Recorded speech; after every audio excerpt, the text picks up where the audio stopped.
camera should be coming up soon. Oh, maybe I'm not. Maybe they just accepted me. Well, this is technically my Zoom account that you guys are on. Yeah, but I'm wondering, isn't it funny that mine screen Could be the only says? 2 people on the Zoom right now. So it should show. Oh, Yep, there we go. there we go. Hello. Hello, we'll get Hello. closer together. This isn't the participants view. Oh, wow, that's Wait, way too wait. big. Don't we just have to shut it down, shut that down? There I am. Hello. I keep forgetting I have this little post-it note that I keep over the camera most of the time. Security. And then it's like, why aren't I seeing me? Oh, Your post-it note. I don't think it's gonna work. Yeah, maybe somebody else had to register. So we have, we're sort of working off of a laptop where you see us, and then we have a big screen in the background that we were hoping to sort of see what everyone else sees. Anyway, it's not really working. You guys look great. Thanks. Thank you. Yeah. Well, we're a few minutes early. Nice to meet you all. I haven't actually talked to you in person. We have a few panelists on. It looks like we have 20 attendees on so far. So I'm going to give it one more minute. I'm going to screen share and get it going. And then we're off to the races. So Right. we have, for what it's worth, 90 registered attendees. And the last registration that I was, as far as I know, the last registration came in at 417. Oh, okay. So people are really excited about it. Tom sent us a message.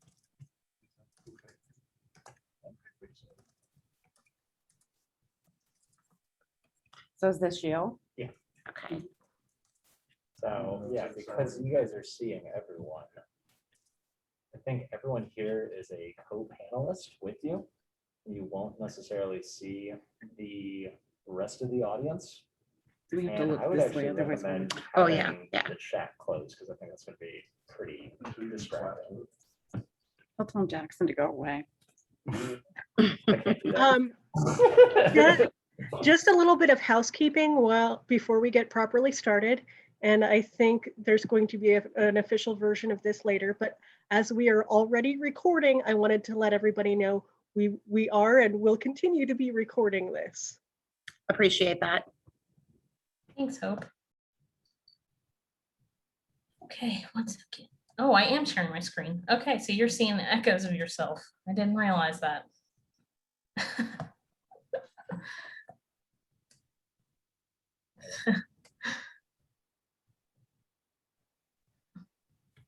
Actually, I don't think you're screen sharing. I see you. Oh, okay. I was confused at my button screen, so that's why I wasn't sure. Here we go.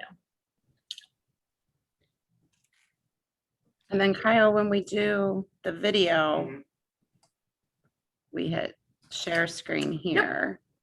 And then the video will come up and we just hit play. Correct. And then we'll be able to stop it up here, right? Yeah, there will be Mhm. like a little red thing that says stop up here. So where is the video thing? It is in the background. It's kind of weird to see right now because we're looking at Mary Kate's Kate's screen. screen. Gotcha. But, you know, right behind this, the video is in the background. I think they said it.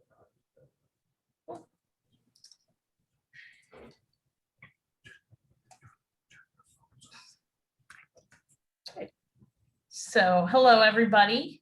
Oh, 1 second. I'm sorry.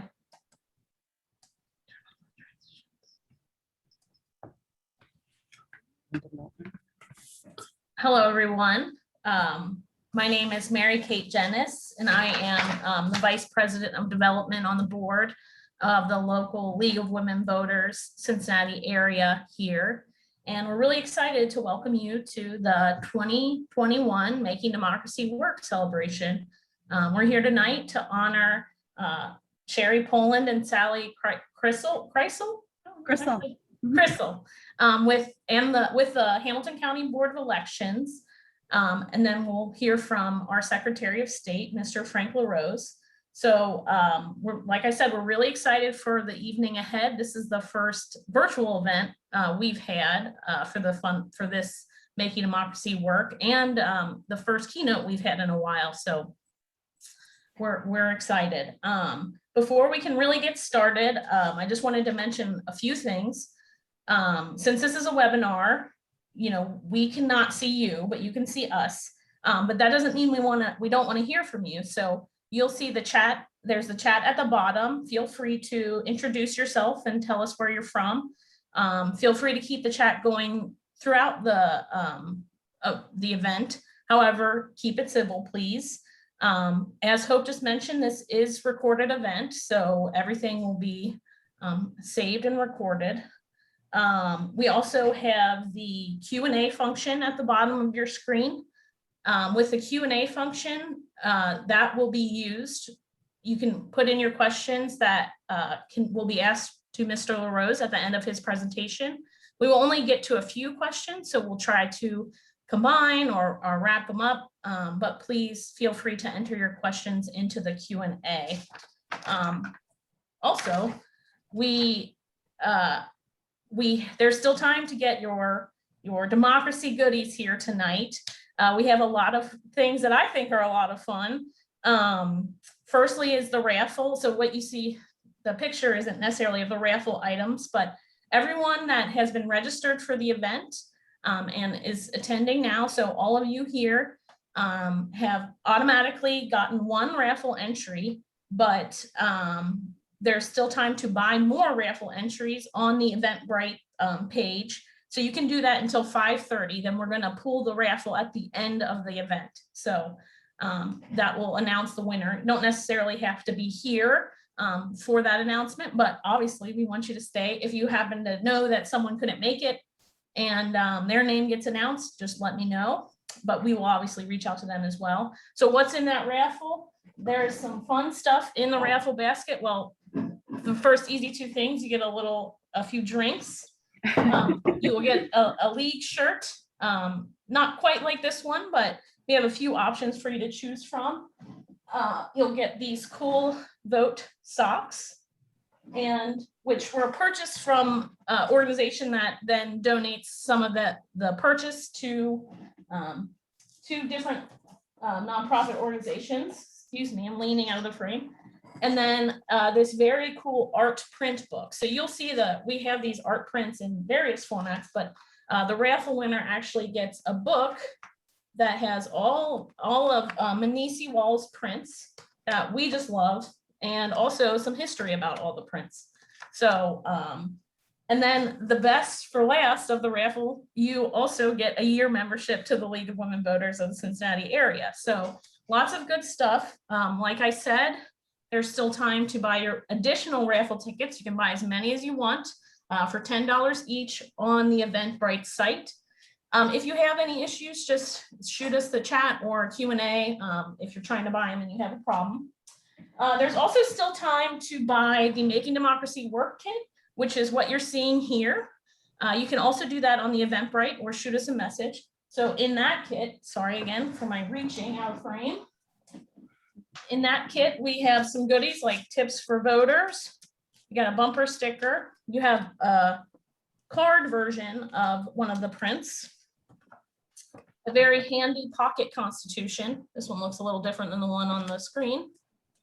And a really fun pen, a pin, a League of Women Voters pin, and a really fun Votes for Women sash that's kind of mimicked off the suffragists who were founders, some of which were founders of our organization. Lastly, you still can buy, you can still become a VIP supporter. With a VIP supporter the same way on Eventbrite, or message us if you have any issues. With a VIP supporter, you get all the Making Democracy Work starter kit that I just showed you, and you get one of the lovely framed prints. Like I said, we love the Manisi Wall prints. So you get a framed print. This is one of them. And like it's framed already, and it has a description of some info about the image on the back of the print. So There's still time. The raffle ends at 5:30, but you have time throughout the event to participate in the other supporter levels here. So now for the next few minutes, I know a lot of people are still signing on. We have posters. So last year we did a contest with the Girl Scouts where we asked them why it's important to vote. So the posters that you're going to see play for the next few minutes, those all are the posters of the contest. So we're going to let that play, have a little bit of downtime for a minute, give you a minute to go and buy your raffle tickets or become more of a supporter and just check out the posters. Then we will come back. You'll hear a little bit more from us, and then we will start the formal presentation of honoring our honorees here and then go on to the keynote speaking. So I will see you all in about 4 minutes.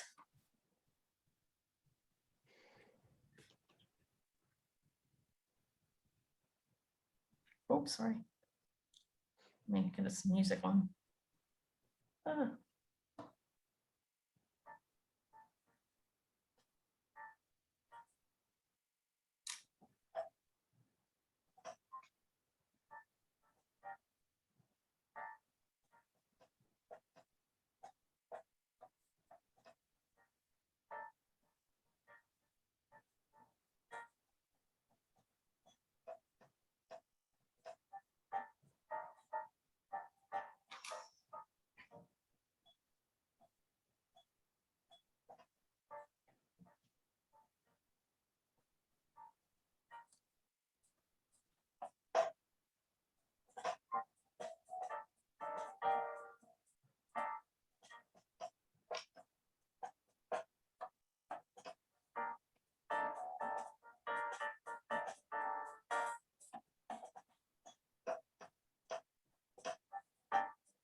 Okay, and we're back.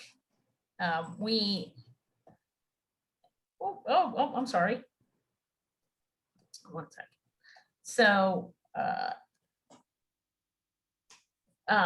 welcome to everyone who's just joined us in the past few minutes. You just saw a few posters from the Girl Scouts contest that we did last year about why it was important to vote. You know, we are so excited to be here, like I said, celebrating Sherry, Sally, and the Board of Elections here. There's so many reasons to be honoring them. We couldn't list them all. After the chaotic primaries last year, the record turnouts, long lines, and their ability to adapt to all of it and get us all to vote easily.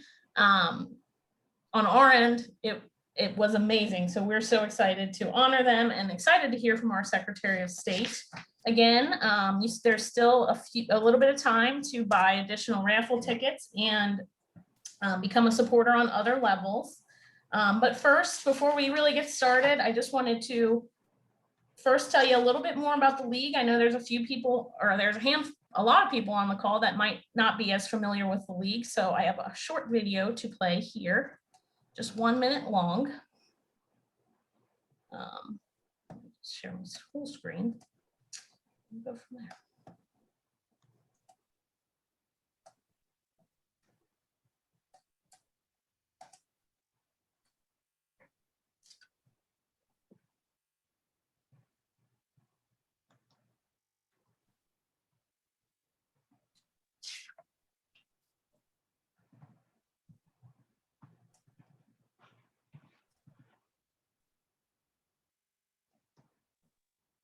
Founded by suffragists who believed in the power of women to create a more perfect democracy. Throughout the last century, we've never stopped moving towards a future where every person in our country is empowered to play a critical role in shaping our democracy. Today, LWV activists throughout the United States are working to expand voting rights, ensure fair representation in government, and push for a more equitable and just political system. This progress is in our DNA, just as our founders did 100 years ago. Today, our activists are shaping the future of voting rights in America. See how their story could be yours.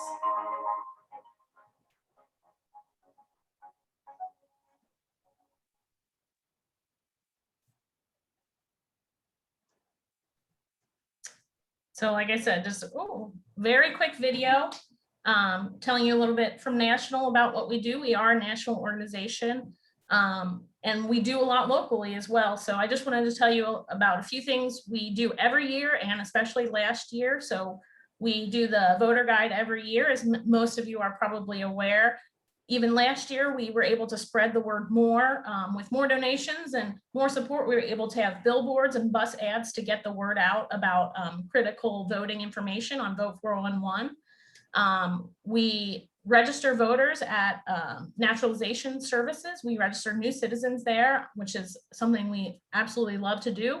And we do other advocacy items like fair districts and redistricting.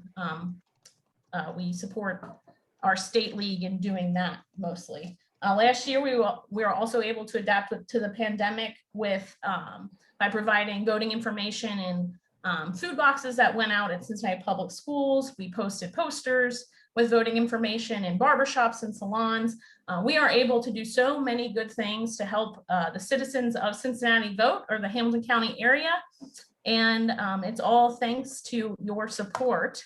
So I wanted to thank our VIP supporters as of earlier today anyways.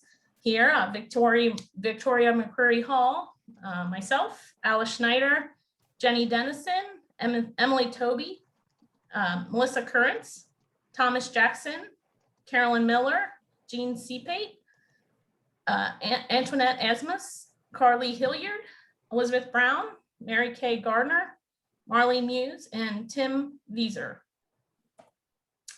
So if you can help us continue our mission of getting critical voting information out to the Cincinnati area, please consider donating today. You can take a picture of this QR code here, or I think there'll probably be a link in the chat. You can go to either of the links on the screen, lwvcincy.org/donate-today, which I think is the easiest if you have any issues with PayPal, and then, or paypal.me/lwvcincyef. So now I want to introduce Elizabeth Brown, and we will get the awards portion started. Elizabeth? Thank you, Mary Kate. And thank you. I love the Girl Scout posters. Every time I see them, I get sort of choked up. I think it's really neat to see, you know, the way they see the enthusiasm about voting. It's just fantastic. Well, good evening to everybody. It's so good to gather with friends this evening. And yes, it was more fun to celebrate in person. And I remember some great Making Democracy Work parties over the years, including our grand anniversary gala last year before things shut down. But I've gotten used to meeting virtually over the last year, and it's always good to be together, whether it's virtually or hopefully soon more often in person. Pinky Kokocious and I are at the end of our 4 years as co-presidents of the League of Women Voters of the Cincinnati area. It's been an honor to lead this 100-year-old organization. We were founded in 1920 out of the work of the women's suffragist movement, and for 100 years we've been a nonpartisan, activist, grassroots organization that believes voters should play a critical role in democracy. The League is best known for its voter education work that Mary Kate talked about. This year, there are local elections in Ohio. They don't get the same media attention as last year's presidential election, but in many ways, they have an even greater impact on our lives because they deal with issues like education, essential government services, and justice. The League will be there with voter registration, its voter guide, and candidate forums. Many of us have a primary election next week on Tuesday. Not sure what's on the ballot yet? Go online to vote411.org, where local League members have posted information on the candidates and objective information on the issues. All this work is done by League members, volunteers, who care about their communities and understand that, as the slogan says, democracy is not a spectator sport. The League is also about advocacy. We took a lead role in the fight to end gerrymandering and are busy this year keeping a close watch on the redistricting progress and educating citizens now so they can actively participate in map making for the new districts. The League is doing great work, but there is so much more we could accomplish with more hands and more resources. Next monthly measure. And then we can start collecting. If you are not a member, please consider joining. If you are a member and are able to get more involved, please let us know. And if you are able to contribute financially, please be generous. These are where you can do all those different things, and I think they'll stay up in the chat if someone would help post those. All right, that's enough about us. Mary Kate talked about us and I talked about the League. But right now we need to move into our award presentation, and let's get on to the main event, which is honoring Sherry Poland, Sally Krisel, and their team at the Hamilton County Board of Elections. The 2020 elections were challenging. They were turbulent. Some would say they were wild and crazy, but definitely they were different. From the last minute canceling of the election day voting in the March primary due to the COVID concerns, to the huge increase in mail-in ballots for the November election and the need to set up a safe space for early voting. Add to these pandemic issues a presidential election that raised emotions on both sides and an ultra-sensitive concerns about voter suppression. The Hamilton County Board of Elections staff faced and solved each of these problems as they arose, and they pulled off a smooth and fair election despite all the challenges. Their dedication and professionalism under pressure was truly amazing. When we announced this award, we heard from others who totally agreed. I want to read just part of a letter from Ohio's ACLU's action team about Hamilton County. Our team, this is quoting, our team recognized that the Hamilton County Board of Elections would play an invaluable role in navigating the voting crisis that COVID created and would need to develop new systems for voters to access the ballot. In August 2020, we reached out to the Board of Elections to uplift our concerns and suggestions. Sally Krisel and Sherry Poland replied promptly and thoroughly, and that led to an effective relationship that lasted beyond the election, as we have continued to communicate and work together to overcome obstacles. We felt confident in Hamilton County's pandemic voting plan because of the clear, reliable communication from both Ms. Poland and Ms. Krisel. We appreciate the commitment to electoral integrity and the hard work that allowed Hamilton County to excel in voting during unprecedented challenges. We congratulate Ms. Krisel on her retirement and thank her for her service to the community and to our democracy. So it is my pleasure to be able to announce, for their exceptional service, the League of Women Voters of the Cincinnati area gives its Making Democracy Work Award to Sherry Poland, Director, Sally Krisel, Deputy Director, and their team at the Hamilton County Board of Elections. And so Sherry and Sally, I'm going to turn it over to you and let you have your say about all this. Well, good evening. Thank you very much. My name is Sherry Poland, and I'm the director here at the Board of Elections. I'm Sally Krisel, the Deputy Director. And on behalf of our whole team, we want to thank the League for honoring us and our team for the 2020 election season. Yes, that includes our board members, our full-time staff, the hundreds of extra temporary employees, our trainers, our poll workers, and the officers from the Sheriff's Department and surrounding police jurisdiction. Each person played an important role in running the 2020 elections. Oh yeah, and thank you to the voters too. Absolutely. We'd like to share our screen right now and show you a short video. So give us just a second.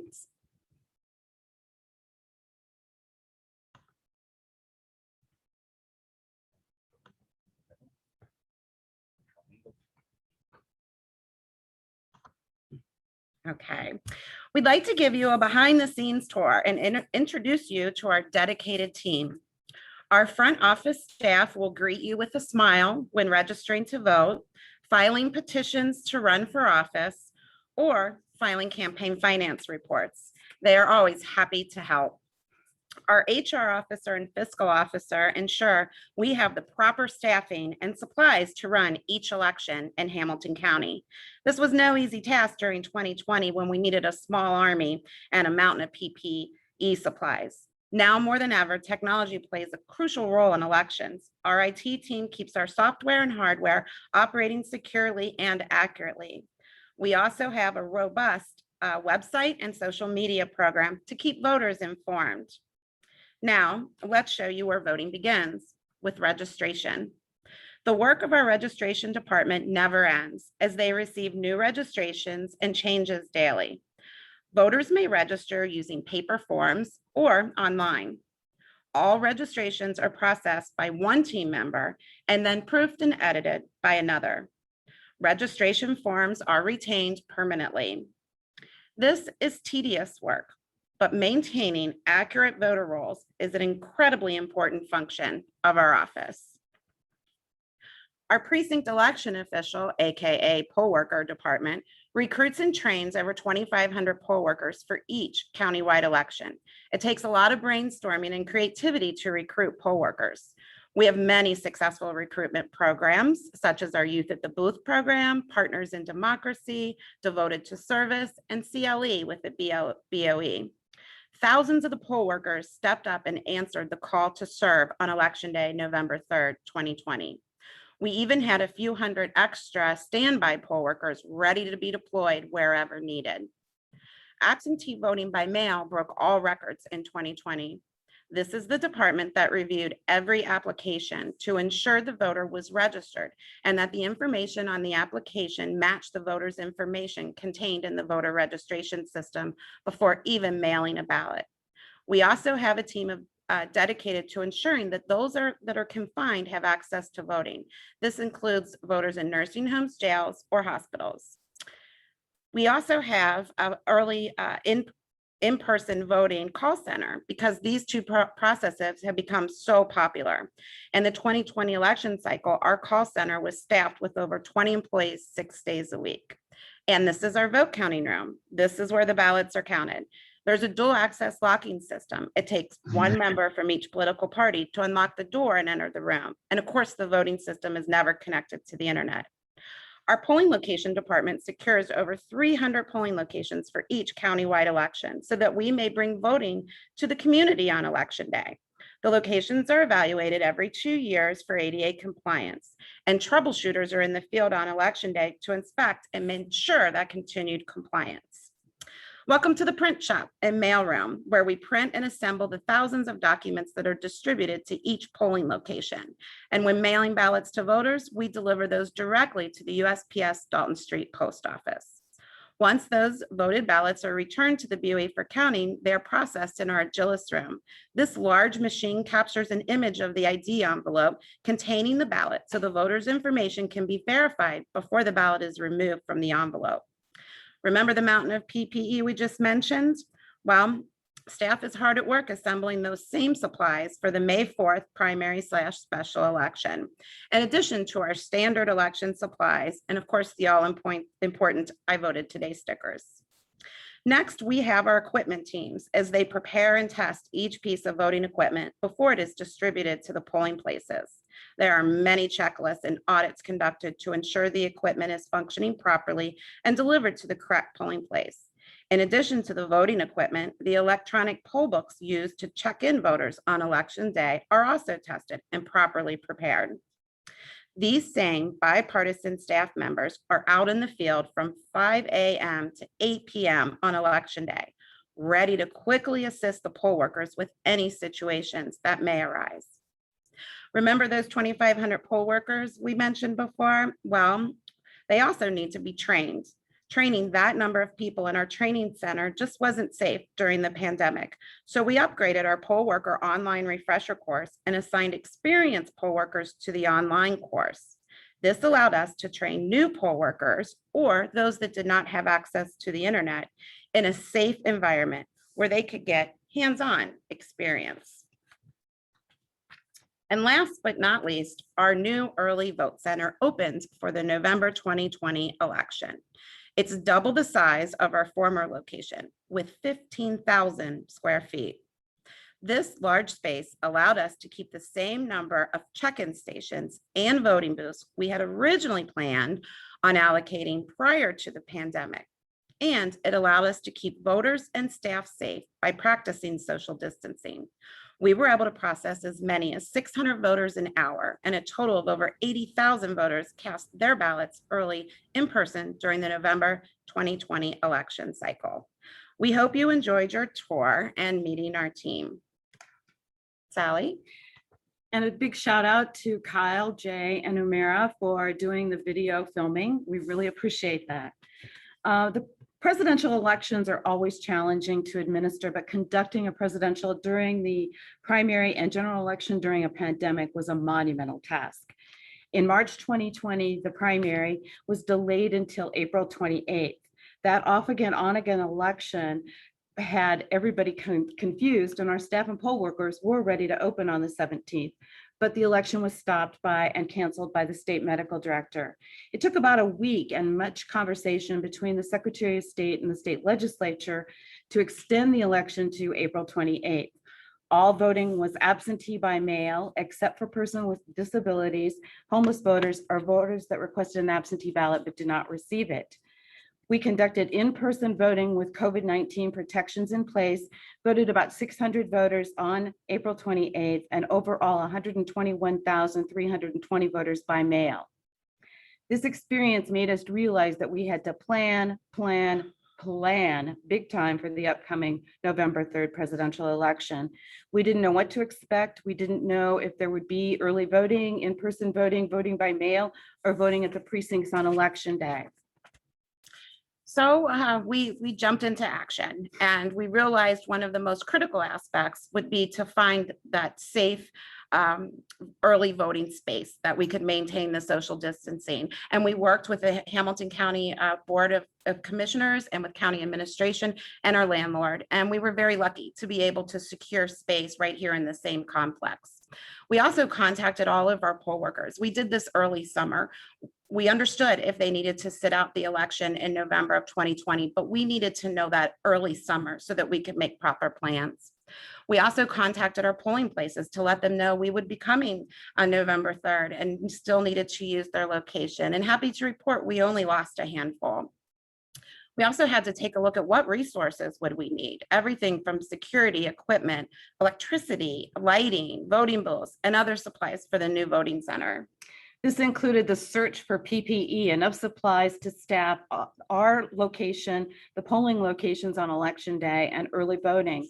This included masks, face shields, desk shields, disinfectant, hand sanitizer, gloves, gowns, pens, special cleaning for the e-poll books. We jumped on securing as many supplies as we could because there was a scarcity going on at that point in time. Local businesses, as well as the Secretary of State and our county EMA folks, pitched in to find us all the PPE that we needed to do the election.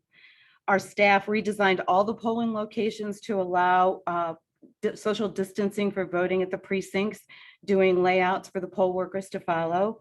We recruited extras to work early in voting, mail, incoming and outgoing, persons to keep the lines going outside, and to secure the drop boxes, both the one right in front of our building and one right across the street. We also had to do training for our staff and our poll workers. We implemented an additional sanitation worker that would work at the polls at the precincts, doing nothing but cleaning down the equipment, tables, etc., to keep everybody safe on election day. We also had to secure additional ballot paper, and not knowing how people would choose to vote. We had to make sure we had enough supplies so that voters, almost all voters, could vote by mail or vote in person. We worked with our vendors to supply, obtain that supply of ballot paper. And we also ordered newly designed, more user-friendly absentee envelopes for the voters.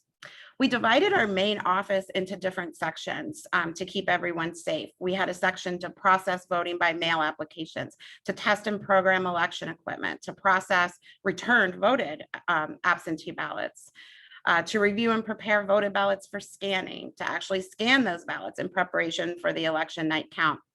And we kept space available for those standby election day replacement workers. We had to plan for more voters, both early in person and at the polling place, that would need to vote outside in their cars due to the COVID-19. And we made a plan for that and kept everyone safe. As you can tell by all of these details, the challenge was enormous, but our staff met that challenge. Full-time and extras all put in an extraordinary effort to make this work. And this was happening, we want to remind folks, this was happening while most businesses were shut down and folks were in quarantine.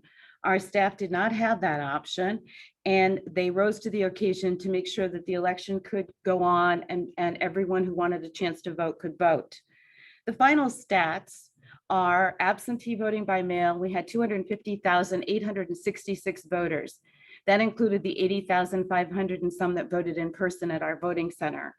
On election day, 185,090 voted at their precinct. This was a 72.44% turnout for the presidential. And another reminder is the election work did not stop election day. We had to do an audit after the election. We had to keep extras and our full-time staff working to make sure that the numbers that came in on the election were accurate. We reviewed poll workers to make sure that the procedures we put in place were followed. And we looked at all the different election day anomalies and reported those to our board members. So again, we thank the League for recognizing our efforts. We thank the Secretary of State, Frank LaRose, and his team for their guidance they provided during the 2020 election cycles. On behalf of all election officials, we thank our families for supporting us and keeping our households running while we worked the long hours to make democracy work. Thank you. Thank you very much.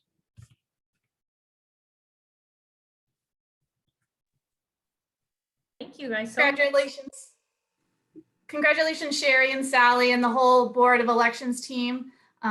My name's Melissa Currens and yay. Thanks.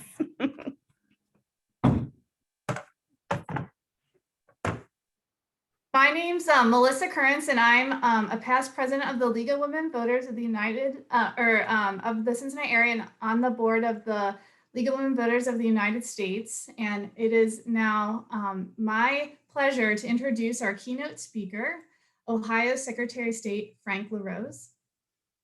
Frank LaRose took office as Ohio Secretary of State in 2019.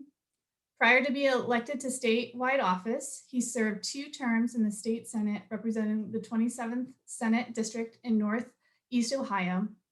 As Secretary of State, LaRose is doing his part to deliver a thriving democracy and a prosperous economy. Among numerous recognitions, LaRose was named Legislator of the Year in 2016 by the Ohio Association of Election Officials in recognition of his support and commitment to improving Ohio's election process. He's currently serving a 2-year term within the Aspen Institute as a Rodell Fellow, a bipartisan group of America's rising political stars brought together to promote greater civic discourse. In May 2019, LaRose was presented the Business Champion Award by the Ohio chapter of the National Association of Women Business Owners. LaRose developed his strong work ethic and sense of responsibility at a young age while working on a small family-owned farm in Northeast Ohio. After graduating from Copley High School, LaRose fulfilled his lifelong dream by enlisting in the U.S. Army with the 101st Airborne and ultimately served in the U.S. Special Forces as a Green Beret. During his decade in uniform around the globe, LaRose received numerous commendations and honors, including the Bronze Star. LaRose continues to give back to his community since entering public office.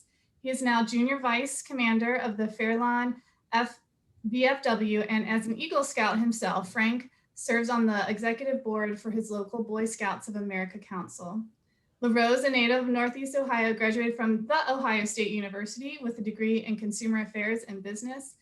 He and his wife, Lauren, live in Columbus with their 3 daughters. Please welcome Secretary LaRose. Well, thank you so much, Melissa. Thank you for that great introduction. It's great to see our team from the Hamilton County Board of Elections. Congratulations to you all on really a successful job last year and on the work that you're doing. It was great to be with you all last week for the Vax and Vote. I think that was last week. They're all kind of running together at this point for the Vax and Vote effort. If you all aren't familiar with this, it's an incredible, great idea. And like most good ideas, it came from an Ohio citizen. It was an idea that somebody shared on social media, and they worked with the county health department. And so now you can get your early voting done and you can get your vaccine all at the same time at the Hamilton County Early Voting Center. And as you all know, and I'm looking back at my countdown clock, election day is just 4 days away for the May primary. And so for a lot of counties around Ohio, including right there in Hamilton County, we're trying to encourage all we can to get people to participate. We know historically that these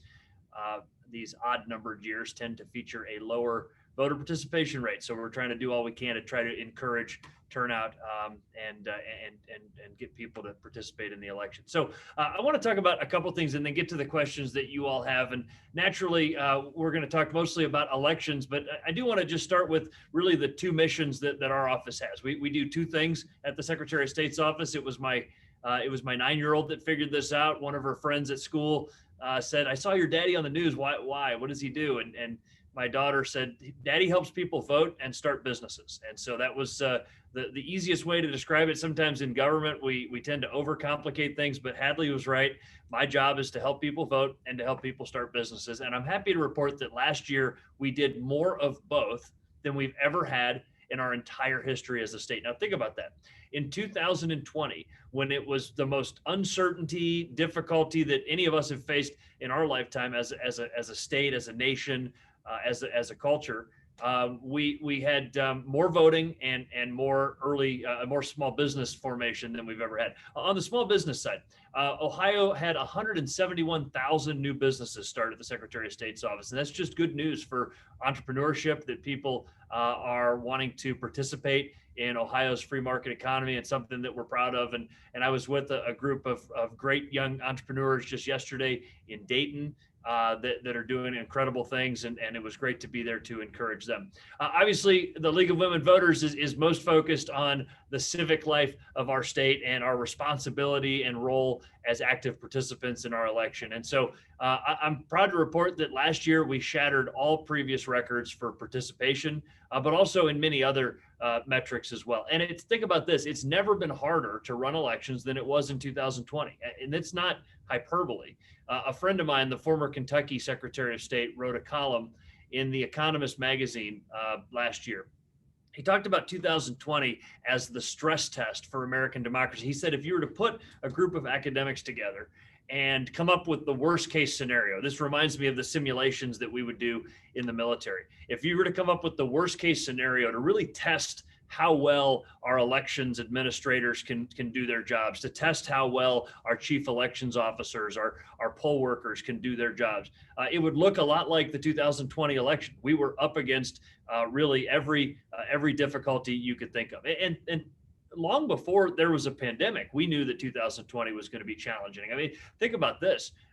Long before February or March of last year, when we started having to deal with this hopefully once a century global pandemic, we already knew at that point that we were dealing with difficult foreign and domestic disinformation, people simply telling lies about elections, trying to confuse voters and spread false information. We knew that that was going to be a challenge, and certainly it was. We knew that cybersecurity was going to be a major issue, and making sure that our internet connected components in particular were prepared for the challenges that we face in the modern era. That means all of our websites and our email systems and all of the things that online voter registration, for example, all of the things that are connected to the internet at our county boards of elections and the Secretary of State's office. So we knew that was going to be a challenge. We knew that we were in this really, I've described it as this sort of toxic political environment where people have become very tribal about their politics. And I use the word tribal intentionally. I almost have started thinking of partisanship as the good old days, right? Like partisanship was just when a group of people shared a common belief and worked hard to try to elect the candidates that shared those beliefs, but it was at least based on an idea or a set of shared values. It's almost become this sort of sense of tribal identity. And it's really not the way that statesmen and women should act. It's not the way that American democracy should function. But so many people view this as, I'm a member of the elephant tribe, so I go to war with the donkey tribe. And I don't even know why, but I do, as a sort of a matter of course. And I hope we can move beyond that, because the best ideals of American democracy don't work that way. But we knew that that was sort of the environment that we were facing in 2020, again, long before the pandemic.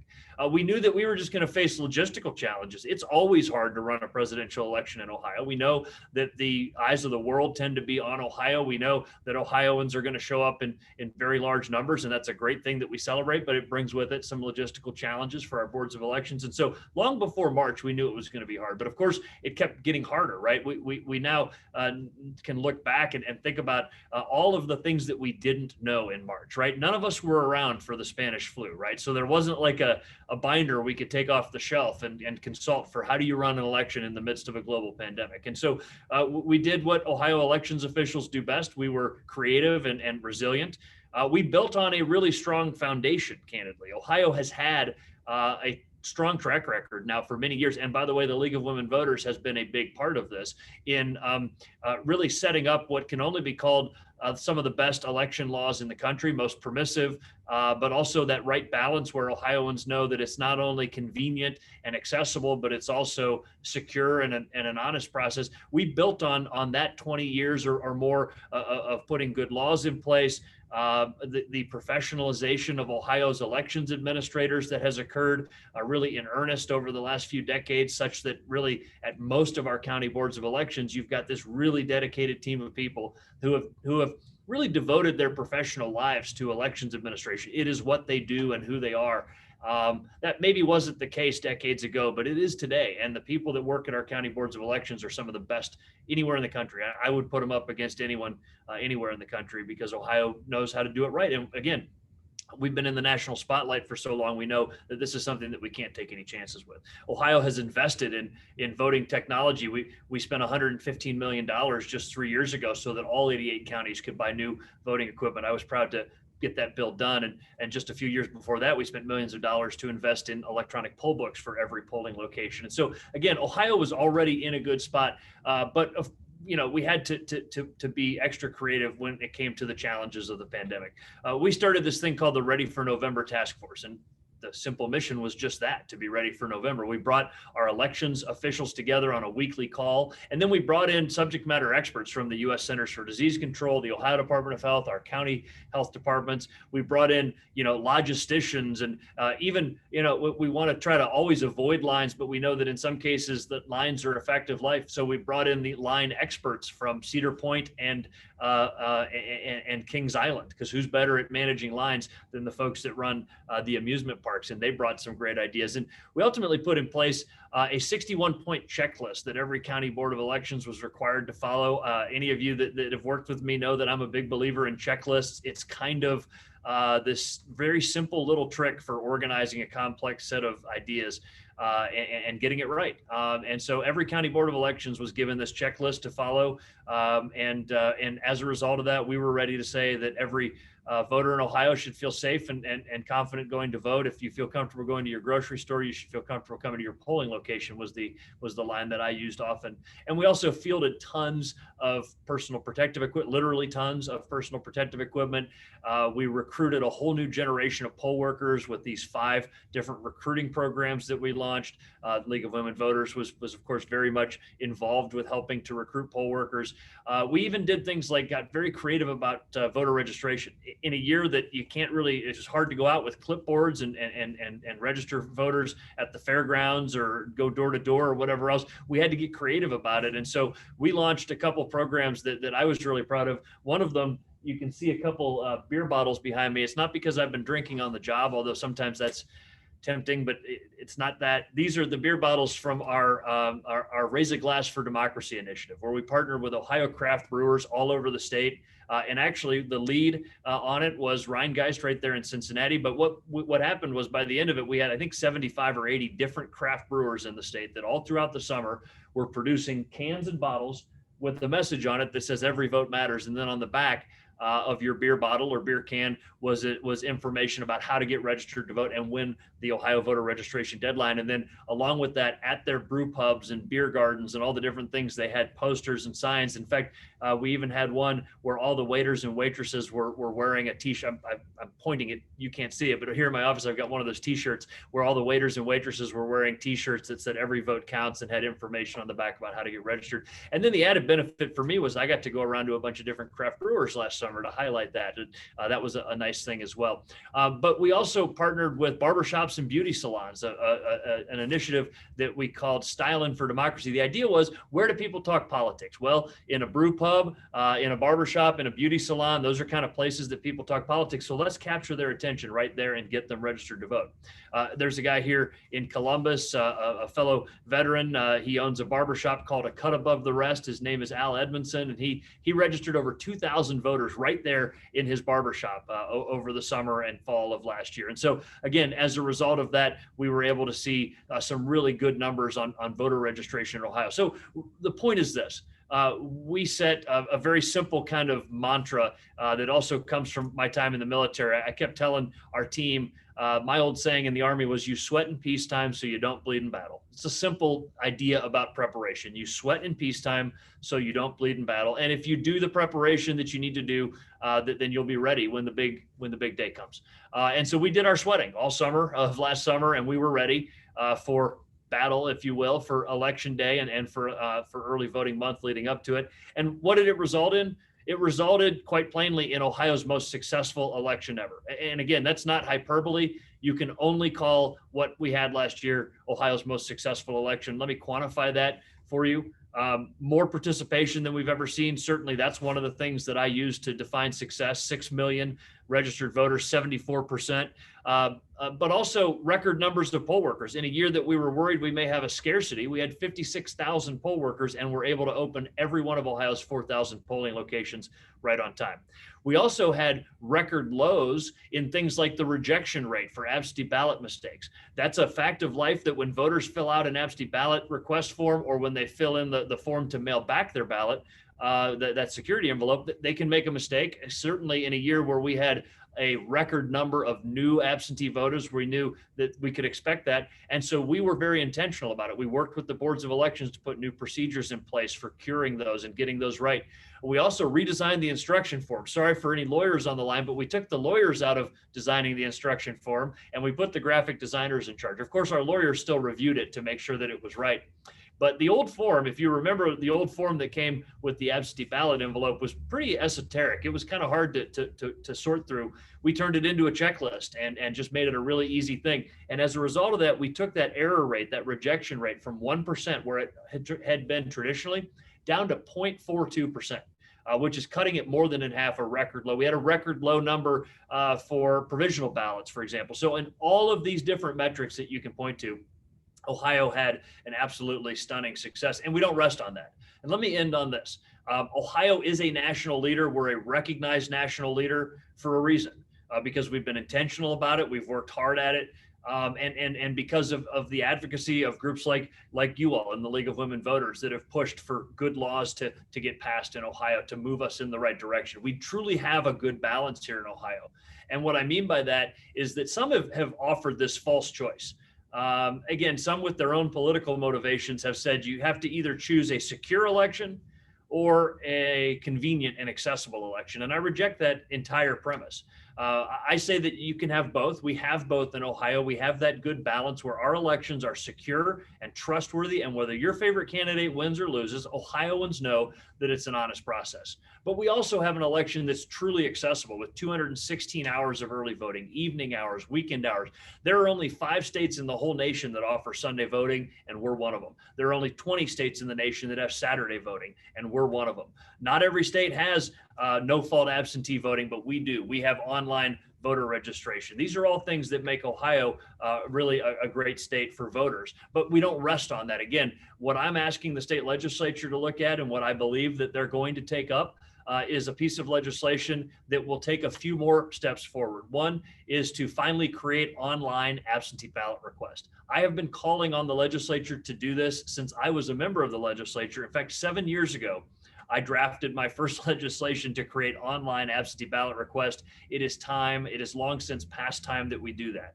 I've also asked the legislature to enact automated voter registration. And this is something that the boards of elections know would be a really big step forward, such that when people go to a BMV, state driver's license office, they could automatically get registered to vote right then and there, not fill out a piece of paper or be handed a form that they may shove in their purse and then never fill out, but truly an automated process. So really everybody basically that comes into a BMV can walk out as a registered voter or with their information up to date. What that hopefully should do is make this whole supplemental process with the 6-year look back of inactivity, it should make that superfluous, right?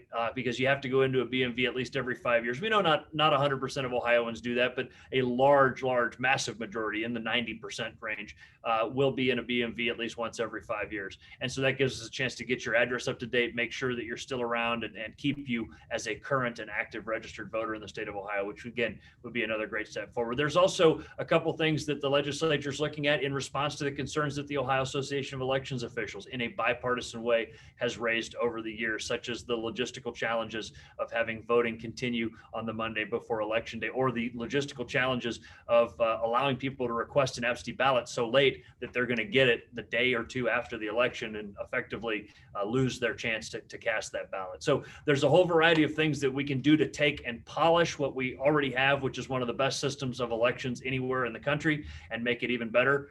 Ohio can be proud of what we have, and the League of Women Voters has been at the forefront of making that happen.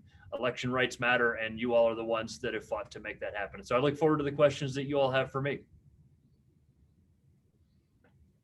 Thank you, Secretary LaRose.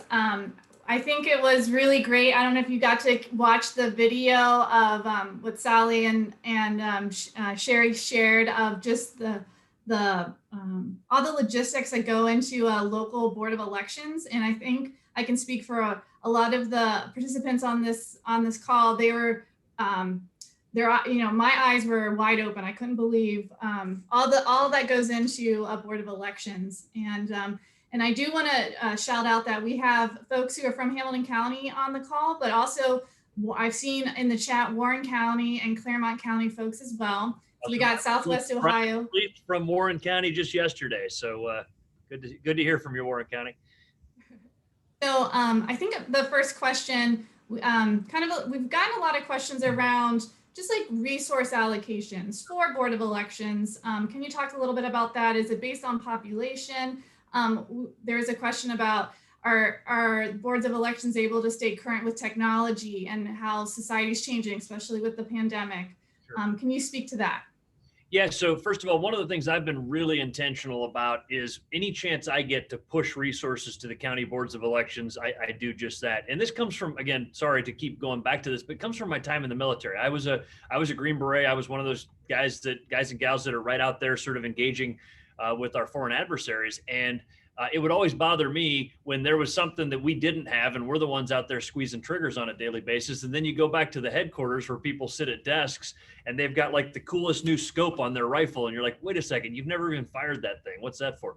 And so I've always said, I want to push resources to where the action is. And in this context, right, the front lines, the action is at the county board of elections. Those are the people that are interacting with voters, training poll workers, setting up polling locations, doing the logic and accuracy testing, the post-election audit, all the work that goes in registering people on a daily basis, all the work that goes into it. And so it's always been a shared responsibility between the state and the counties to run elections, and the counties do pick up a large portion of that and fund that. Ask any county commissioner; they'll tell you that the funding for the Board of Elections is something that they have to look at every year, and that's again, that's a part of their responsibility as a county government.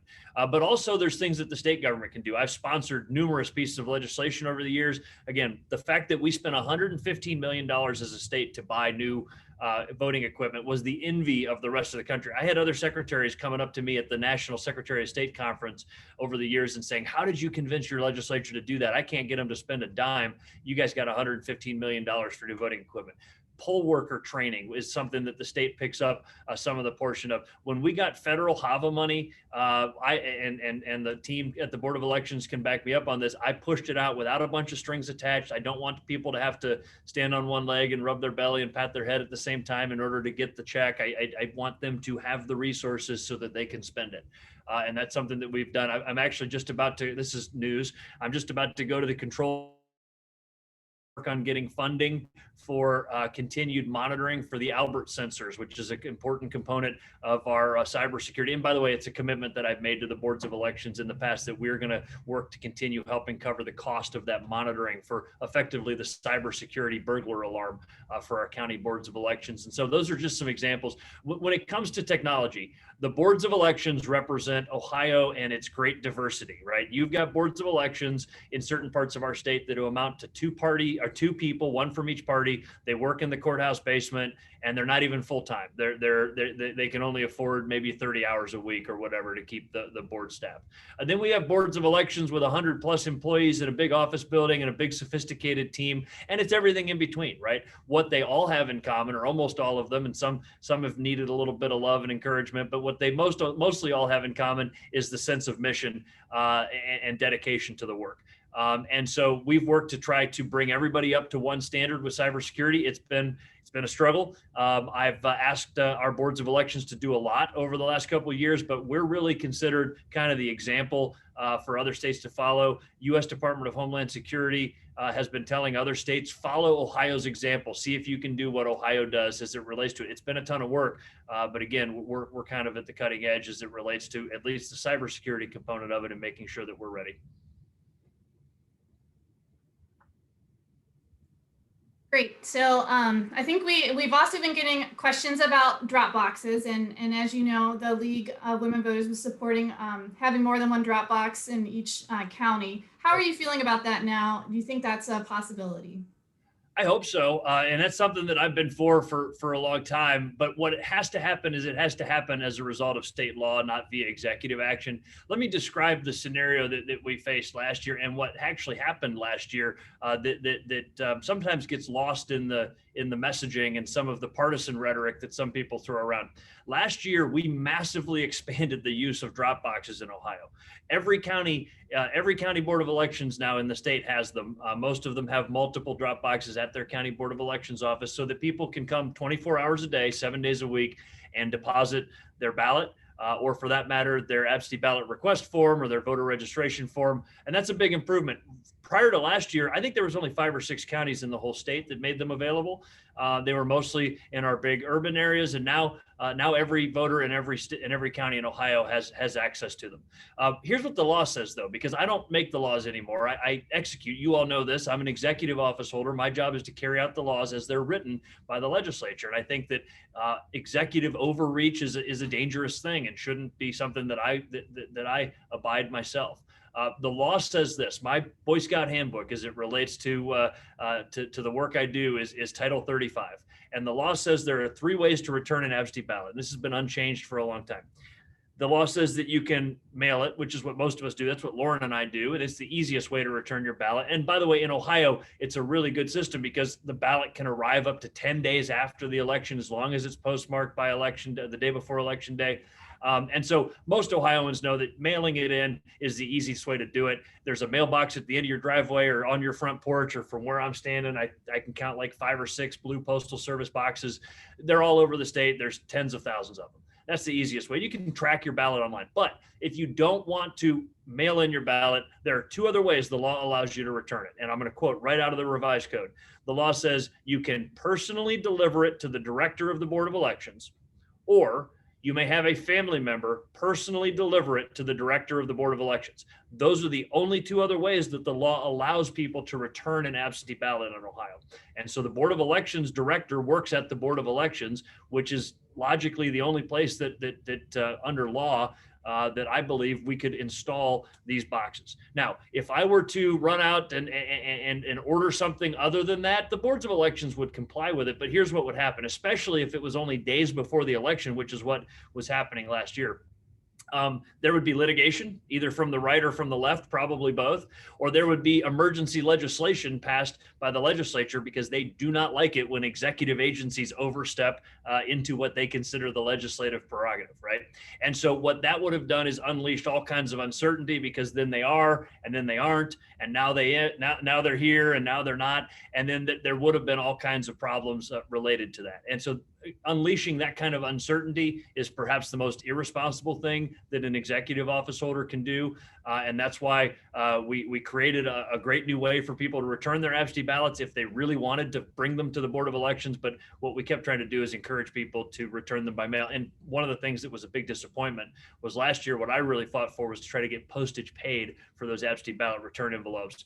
I tried 3 different times, including with my own budget, with federal money and with state dollars. I've tried 3 different attempts, and the state legislature turned me back every time.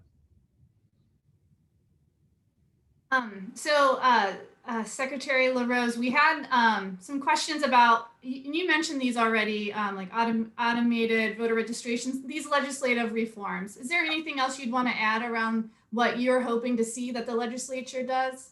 Yeah, so first, there have been some folks that have run out and criticized the bill already and haven't read it yet. Like, let's take a deep breath. Let's read the legislation. Let's decide if it is good, but good, and we want to support it. If it's mediocre, needs some improvement, or if it's bad and we want to criticize it. And again, for folks to sort of rush out and start throwing around really impactful terms like voter suppression without even reading the bill, it's pretty disingenuous. And it's and let's not do that, because it kind of cheapens the word, right? Any of us that our patriotic Americans would fight against true voter suppression anytime we see it. But when people claim everything's voter suppression, pretty soon nothing is. It's the classic boy who cried wolf kind of scenario. So first, let's take a deep breath. Let's read the legislation. again, the two things that I mentioned, I think are going to be included in it. At least that's what they're telling me from the folks that work in the stone building over here where they make the laws. They told me that it's going to have my online absentee ballot request, which is a huge step forward in voter convenience and modernization for Ohio. That it's going to have in it the automated voter registration process at our BMVs to truly automate that process, make it easier for people to get registered to vote and keep their information up to date. That it's also going to eliminate the Monday before election day of early voting, but we'll keep the same number of hours. Now follow me on this. This is where some folks have said, oh, well, that's voter suppression. You're getting rid of a day of early voting. Monday afternoon is not the most convenient time for anybody anyway. And there are 6 hours on that Monday from 8:30 a.m. until 2:30 p.m. Let's take those 6 hours and put them into Saturday or Sunday or the week before and stay open a little bit later in those evenings so that it's actually at a time that's more convenient for Ohio voters and not at a time where it's terribly inconvenient for our boards of elections. Because what it has led to is it has led to problems, logistical, administrative problems. We had a challenge here in Franklin County where they were not able to complete the overnight upload of data into their electronic poll books because, of course, once early voting ends, they've got to upload all the information about who's voted and who hasn't. Well, that overnight upload of data crashed because they were trying to do it too fast, and Franklin County had to default to the old 3-ring binders to open their polling locations. Again, thank God we had that backup plan in place and we're ready to go with that. So those are the kind of things that a lot of people don't think of and why that Monday is a problem. Again, if we can take those 6 hours that exist on that Monday and put them into more convenient time for voters, then it's a win-win. One of the other things that we have in Ohio that has needed to be addressed for a long time, and I hope people can view this with a sober mind and sort of common sense, is that we allow people to request an absentee ballot up until noon on Saturday. Now think about this. If you request your absentee ballot at noon on Saturday, it is almost certainly going to arrive at your house on Tuesday or Wednesday or Thursday or Friday when it's too late to even mail it in. It's what it's doing is it's allowing people, it's really encouraging people to procrastinate and then sort of logistically disenfranchise themselves, right? The Postal Service recommends 2 weeks. Now, we think we can get away with 7 or 10 days. This is what I told the legislature. 7 or 10 days is probably a rational cutoff. In Florida, it's 10. In many other states, it's 2 weeks. But the idea is we shouldn't allow people to request a ballot at the last minute. All that does is creates an unrealistic expectation and causes people to lose their voice in an election. So one of the things that's included in this adjusts that. I know that one of the other things that we finally will be able to do in this bill, from what I understand, is fix the youth at the booth program. So 17-year-olds can be poll workers regardless of whether they're a senior or a junior. I know that they look at a couple other things. One of the things that's in there that I'm not wild about is that it limits the use of drop boxes to only 10 days before the election. But again, my hope is that through the legislative process, maybe that's something that they're willing to bend on. That's up to the members of the legislature, and we're going to hopefully advocate to get that done. Again, I think that the bill, all in all, is a big positive step forward. Thank you. So, we have a lot of, redistricting is on all of our minds. I'm sure it's on your mind. It's on many of our minds. The Senator Huffman had the constitutional amendment to revise redistricting. There's concern here in Cincinnati about the city being divided yet again between different districts. The census data, as you know, is delayed. Even just educating the voters that their districts have changed in 2022. What is your plan for redistricting? All these things were kind of up in the air. How would you respond to that? So bottom line is this: my plan is to faithfully carry out the good reforms that we enacted over the last few years in the form of 2 different constitutional amendments. I was part of writing both of those. In fact, I was kind of the originator of this in the state Senate, starting in 2011 when I was first elected. I was the one that was constantly kind of raising the issue that we needed to do redistricting reform. And interestingly, I had a lot of people in my own party saying, hey, LaRose, shut up, stop causing trouble. This is good for us. We want to keep the old process. And you know what? What I kept reminding them of, first of all, that I'm not here to do what's best for one party or another. I'm here to do what's in the interest of Ohioans. And Ohioans, by and large, did not like the old winner take all process where whichever party won the majority, held the pen, and basically, as long as you didn't egregiously violate the Constitution, you could draw lines that benefited your own party. And it was done by both parties at the different times that they controlled that process. It was time for a change. Also, I considered it tough love because I want my party to win elections based on the quality of our ideas and the quality of our candidates and how hard they work. I believe in competition. Again, as a conservative, I believe in competition in the marketplace, on the athletic field, and in politics. I think it makes us stronger when we get out there and compete in the political marketplace, if you will, of ideas. And so we were able to get 2 really good constitutional amendments done. I worked closely personally with the League of Women Voters on this. And so now our job is to faithfully carry out those for both state legislative and congressional redistricting. Now, it's disappointing, and I actually was on a call today with the Census Bureau. I co-chair the National Secretaries of State Association Elections Committee, myself and my Democratic counterpart from the great state of Michigan up north. And a great rivalry. It's fun because a Republican from Ohio and a Democrat from Michigan, you'd think we couldn't agree on anything, but we're actually very dear friends. Some of the Board of Elections folks got to meet her at our summer conference in 2019.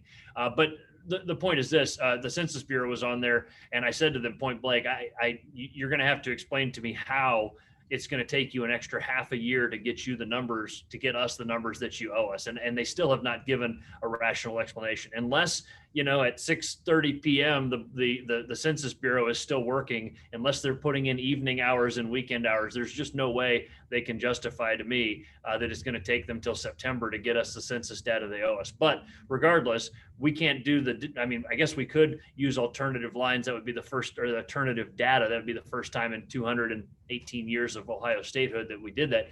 But we really, to draw these lines, have to start with the census data. I serve on the redistricting commission. We are definitely in the redistricting commission going to draw the state legislative lines. And I think there's a reasonably good chance that we'll be the ones that draw the congressional districts as well. But the bottom line is this: the new process involves compromise. And I think one of the biggest fallacies that's developed in American politics over the last few years is this idea that compromise is a failure. Quite to the contrary, compromise is how statesmen and women solve problems in a democracy. And this new process, really, the very soul of it is sitting down and compromising and finding the middle ground. Melissa, I'll end with this. You talked about, Cincinnati, Southwest Ohio being concerned about being divided. I come from Summit County that's been carved up like a Christmas turkey. I mean, it's been terrible over the years. My state Senate district, I represented, 360,000 people in the state Senate. My state Senate district had 5 members of Congress in different parts of it. I mean, that's remarkable. My state Senate district had Marcia Fudge and Tim Ryan and Jim Renacci and Bob Gibbs and Dave Joyce. I mean, remarkable that one state Senate district would have 5 members of Congress. Thank you, Secretary LaRose. I think we've come to the end of our time. Really appreciate your coming on here and being so open and transparent with us. I love watching your Facebook Live videos from this location. I love that you have this great location and you talk to the voters of Ohio all throughout the election process last year, and you continue to do so. So thank you for doing that. And so I think now I'm to pass it back to Mary Kate. Thanks, everybody. Take care. Thank you, Mr. LaRose. We appreciate hearing from you, joining us today. And thank you again, Sherry and Sally. It was such a great tour. Especially, we appreciate you taking the time away when you do have an election kind of in progress at the moment. So it's very meaningful to us to have all of you here. So in addition to the thanks to both of our speakers and to our speaker and honoree, I want to thank again all of our VIP supporters and also all of our volunteers for this event and for all of our events. So we are completely volunteer, almost completely volunteer run. We also have Hope Fountain, who she is our office manager. A late shout out to Hope for National Administrators Day. I think that was last week. But so aside from Hope, who holds us together, keeps us running, we are all volunteer run. So we are so grateful for our volunteers. So last but not least, this is being recorded, yes, so we'll be able to see this later. And last but not least, I am going to draw the raffle. So what I did was uploaded a spreadsheet with everyone's name. And I'm actually going to kind of do the live drawing here. It doesn't look like much, but here we go. 1 second, I'm going to show you just for the sake of fairness here. So here we go. I uploaded a spreadsheet with everyone's names, and people had multiple names were on it multiple times. So into this random picker here. So I'm going to click to see the results. And the winner is Melissa Currents. Look at that. So congratulations, Melissa. Yeah, I'm glad I did it live so that everyone knows it was done fairly, since we have our esteemed volunteer here happened to win. I thought it would be myself for a second, so just because that's how things go. But again, I want to thank you all for being here today and joining us for our first virtual event here. It's been really great to hear everyone. We are so glad again to have the opportunity to honor Sherry and Sally in our Board of Elections and get that behind the scenes tour. Could not have been better. So we'll wrap up a few minutes early and let you all have the evening back. But again, don't forget, we are volunteer run. So I'm going to post the link to donate one more time. Please consider. And if you are interested in any of the other items or volunteering or joining, we have the links there too, or feel free to reach out anytime through Facebook or email. We're looking forward to seeing you again when we can meet in person. So thank you, everyone. Goodbye. Thank you. Congratulations.